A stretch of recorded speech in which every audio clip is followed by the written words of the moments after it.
Evolução em Dois Mundos. Autores: Francisco Cândido Xavier e Valdo Vieira. 3. Corpo espiritual e volitação. Podemos receber alguma informação sobre a volitação do corpo espiritual? Na metamorfose dos insetos, a histólise alcança notadamente os músculos e a máquina digestiva, atingindo apenas levemente o sistema nervoso e o sistema circulatório. Efetuado o processo histolítico, segundo referências alinhadas em outra parte do nosso estudo, os órgãos diferenciados voltam à posição embrionária, que lhes era característica, e só então as células entram em segmentação, formando na histogênese os órgãos definitivos do inseto adulto, armado de recursos para librar na atmosfera.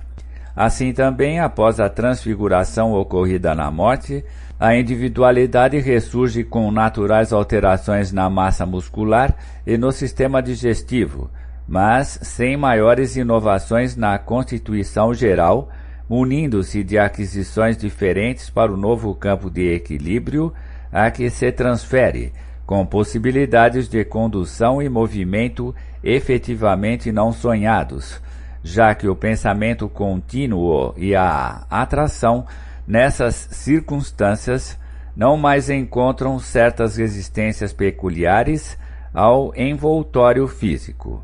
Ao homem comum, na encarnação, não é fácil, todavia, a articulação de uma ideia segura com respeito às condições de seu próprio corpo espiritual, além túmulo, porque a mente, no plano físico, está inteiramente condicionada ao trabalho específico que lhe compete realizar, inelutavelmente circunscrita aos problemas de estrutura, e por isso mesmo incapacitada de identificar o reino inteligente de raios e ondas, fluidos e energias turbilhonantes em que vive. Como entendermos a mente em si, individualizada e operante, se as células do corpo espiritual têm vida própria, como as do corpo físico? O problema é de simples orientação, qual acontece numa fábrica de largas proporções, em que a gerência, unificada em seus programas de ação, supervisiona e comanda centenas de máquinas com diversos implementos cada uma, convergindo todas as peças do serviço para fins determinados. Quais os mecanismos das alterações de cor, densidade, forma, locomoção e ubiquidade do corpo espiritual? A pergunta está criteriosamente formulada. No entanto, para a ela responder com segurança, precisaremos dispor, na Terra, de mais avançadas noções acerca da mecânica do pensamento. Em que condições o corpo espiritual de um desencarnado sofrerá compressões, escoriações ou ferimentos? Dentro do conceito de relatividade, isso se verifica nas mesmas condições em que o corpo físico é injuriado dessa ou daquela forma na Terra.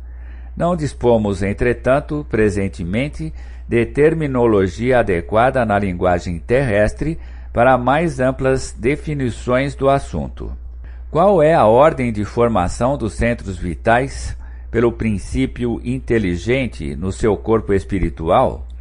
Sabemos que a formação dos centros vitais começou com as primeiras manifestações da plasmocinese nas células, sob a orientação das inteligências superiores.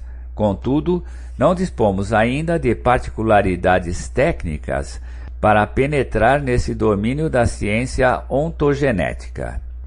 Como se processa a exteriorização dos centros vitais? Associando conhecimento magnético e sublimação espiritual, os cientistas humanos chegarão por si próprios à realização referida, como já atingiram noções preciosas quanto à regressão da memória e exteriorização da sensibilidade. Qual a importância da relação existente entre o baço e o centro esplênico, se o baço pode ser extirpado sem maiores prejuízos à continuação da existência do encarnado? Compreendamos que a extirpação do baço em sua expressão física no corpo carnal não significa a anulação desse órgão no corpo espiritual e que, interligado a outras fontes de formação sanguínea no sistema hematopoético, prossegue funcionando, embora imperfeitamente, no campo somático, atento às articulações do binário mente-corpo. Como compreenderemos a situação dos centros vitais no caso dos, entre aspas, ovoides? Entendereis facilmente a posição dos centros vitais do corpo espiritual restritos na, entre aspas, ovoidização, traço, apesar de não terdes elementos terminológicos que a exprimam, traço, pensando na semente minúscula que encerra dentro dela os princípios organogênicos da árvore em que se converterá de futuro. Uberaba, 23 de abril de 1958.